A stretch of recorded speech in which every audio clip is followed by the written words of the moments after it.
हाँ, आपका स्वागत है हमारे चैनल धार्मिक स्टूडियो में। राजा नल और दमयंती की कहानी का पांचवा भाग का हम शुरुआत करेंगे।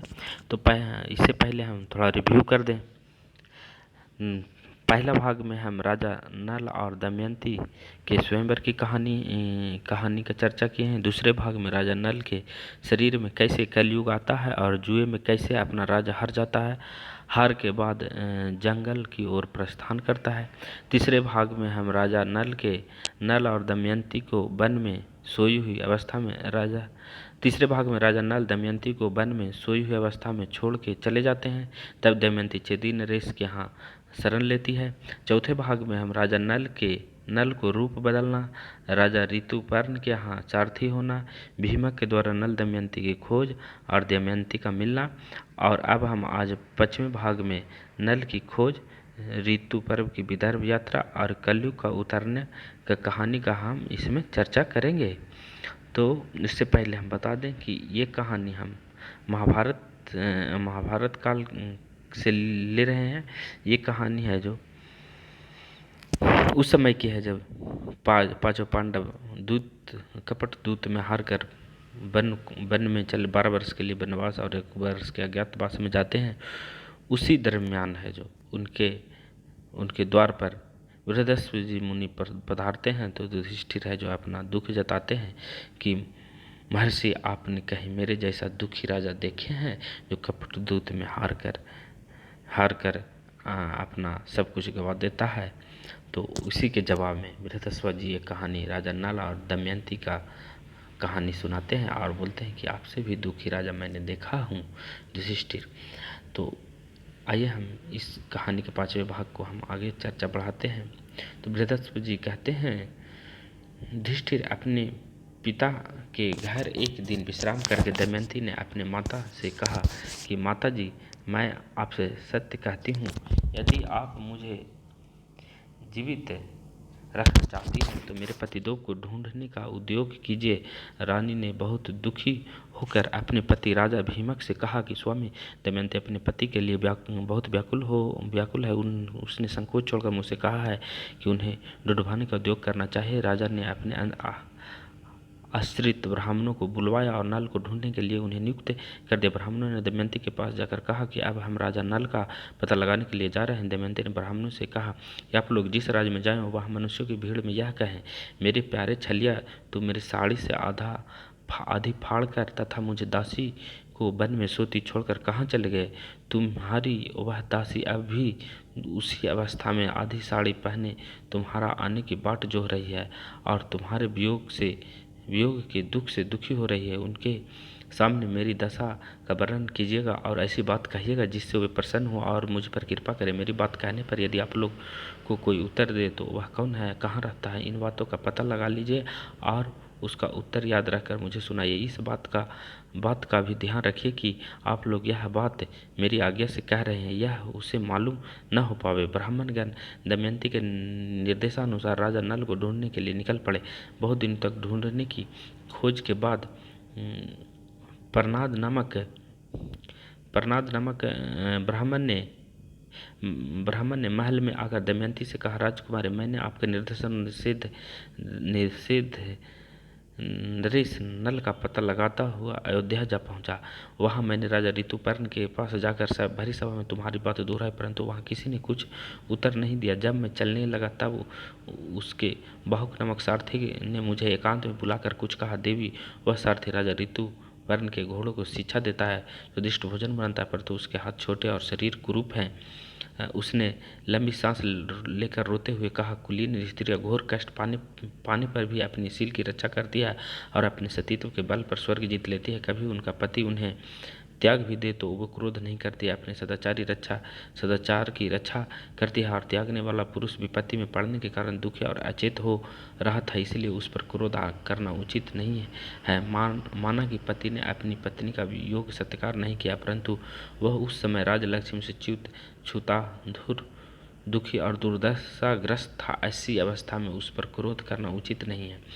जब वह अपनी प्राण रक्षा के लिए जीविका का रहा था, तब पक्षी उनके वस्त्र लेकर उड़ गए थे। उनके हृदय की पीड़ा असह्य थी। राजकुमारी बहू की यह बात सुनकर मैं तुम्हें सुनाने के लिए आया हूँ। तुम जैसा उचित समझो करो, चाहो तो महाराज से भी कह दो। ब्राह्मण की बात सुनकर दमयंती ने आंखों में आंसू भर आए।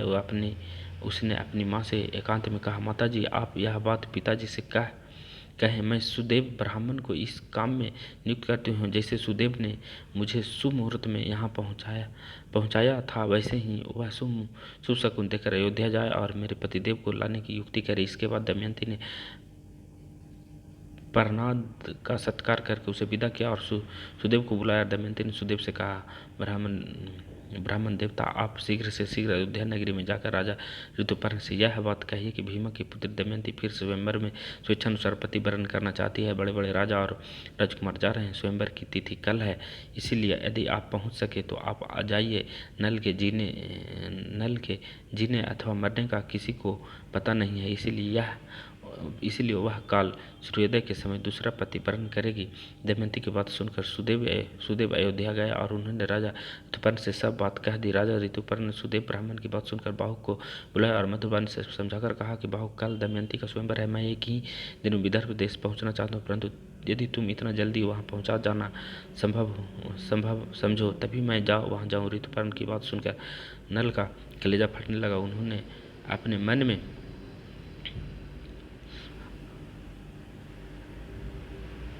अपने मन में सोचा कि दमयंती ने दुख से अचेत होकर ही ऐसा कहा होगा। संभव है वह ऐसा करना चाहती हो, परंतु नहीं, उसने मेरी प्राप्ति के लिए ही यह युक्ति की होगी। वह पतिव्रता, तपस्विनी और दीन है। मैंने दुर्बुद्धिवश उसे त्याग कर बड़ी क्रूरता की अपराध मेरा ही है। वह कभी ऐसा नहीं कर सकती। अस्तु सत्य क्या है, असत्य क्या है, यह बात तो वहाँ जाने पर ही मालूम होगा, परंतु ऋतुपर्ण की इच्छा पूरी करने में मेरा भी स्वार्थ है। बाहुक ने हाथ जोड़कर कहा, मैं आपके कथानुसार काम करने की प्रतिज्ञा करता हूँ। बाहुक अश्वशाला में जाकर श्रेष्ठ घोड़ों की परीक्षा करने लगा। नल ने अच्छी जाति के 400 में घोड़े रथ में जोत लिया। राजा ऋतु रथ पर सवार हो गए। जैसे आकाशचारी पक्षी आकाश में उड़ते हैं, वैसे ही बाहुक का रथ थोड़ी ही देर में नदी, पर्वत और वनों को लगने लगा। एक स्थान पर राजा ऋतुपर्ण का दुपट्टा नीचे गिर गया। उन्होंने बाहुक से कहा, रथ रोको, मैं बारसने से उसे उठवा मंगाऊंगा। नल ने कहा, आपका वस्त्र गिरा तो अभी है, परंतु अब हम वहाँ से एक ओजन आगे निकल गए हैं। अब वह नहीं उठाया जा सकता।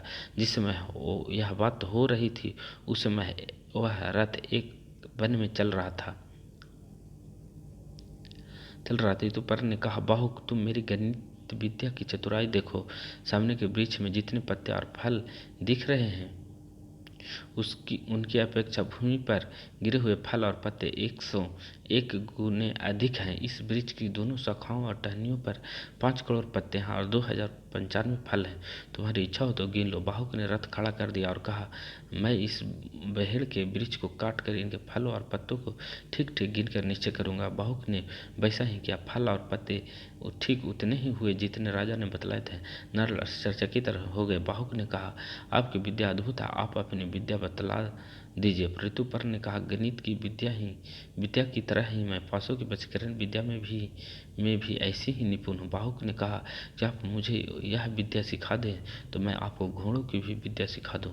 ऋतुपर्ण विदर्भ देश पहुँचने की बहुत जल्दी थी और अश्वविद्या सिखाने का लोभ भी था, इसलिए उन्होंने राजा नल को पासों की विद्या सिखा दी और कह दिया, अश्वविद्या तुम मुझे पीछे सिखा देना।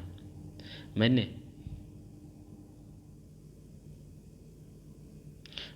उसे तुम्हारे पास धरोहर छोड़ दिया। जिस समय राजा नल ने पासों की विद्या सीखी, उस समय कलयुग कंकोटक नाग के तीखे विषों को उगलते हुए नल के शरीर से बाहर निकल गया। कलयुग के बाहर निकलने पर नल को बड़ा क्रोध आया और उन्होंने उसे शाप देना चाहा। कलयुग दोनों हाथ जोड़कर भय से कांपता हुआ कहने लगा, आप क्रोध शांत कीजिए, मैं आपको यशस्वी बनाऊंगा। आपने जिस समय दमयंती का त्याग किया था, उसी उसी समय उसने मुझे श्राप दे दिया था। मैं बड़े दुख के साथ कंकोटक नाग के विष से जलता हुआ आपके शरीर में रहता था। मैं आपके शरीर में मेरी प्रार्थना सुने और मुझे श्राप न दे। जो आपके पवित्र चरित्र का गान करेगा उन्हें मेरा भय नहीं होगा। राजा नल ने क्रोध शांत किया। कलयुग भयभीत होकर बहेड़ के पेड़ में घुस गया और यह संवाद कलयुग और नल के अतिरिक्त किसी को मालूम नहीं हुआ। वह वृक्ष ठूंठ सा हो गया। इस प्रकार कलयुग ने राजा नल का पीछा छोड़ दिया, परंतु अभी उनका रूप नहीं बदला था। उन्होंने अपने रथ को जोर से हाँका और सायंकाल होते होते वे विदर्भ देश में जा पहुंचे। राजा भीमक के पास समाचार भेजा गया। उन्होंने ऋतुपर्ण को अपने यहाँ बुला लिया। ऋतुपर्ण के रथ की झंकार से दिशाएं गूंज उठी। कुंडी नगर में राजा नल के वे घोड़े भी रहते थे जो उनके बच्चों को लेकर आए थे। रथ के घरघराहट से उन्होंने राजा नल को पहचान लिया और वह पूर्ववत प्रसन्न हो गए। दमयंती को भी वह आवाज़ वैसी ही जान पड़ी। दमयंती कहने लगी, इस रथ की घरघराहट मेरे चित्त में उल्लास पैदा करती है, वैसे ही इसको हाँकने वाले मेरे पतिदेव हैं। यदि आज वे मेरे पास नहीं आएंगे तो मैं धधकती आग में कूद पड़ूंगा। मैंने कभी हंसी खेल में भी उनसे झूठ बात कही हो, उनका कोई अपकार किया हो, प्रतिज्ञा करके तोड़ दी हो, ऐसी याद नहीं आती है। वे शक्तिशाली, क्षमावान और वीरदाता और एक पत्नी वर्ती है। इस उनके वियोग से मेरी छाती फट रही है। दमयंती महल की छत पर चढ़कर रथ का आना और उस पर से रथी सारथी को उतरना देखने लगी। इसी के साथ ये 5वां भाग समाप्त होता है। यदि ये मेरा वीडियो अच्छा लगे तो लाइक और शेयर ज़रूर करें और सब्सक्राइब बटन ज़रूर दबाएं ताकि मैं अगला भाग जब भी अपलोड करूं तो आपको नोटिफिकेशन मिल सके। तो सब्सक्राइब बटन ज़रूर दबाएं। इसी के साथ ये वीडियो समाप्त हुआ। नमस्कार।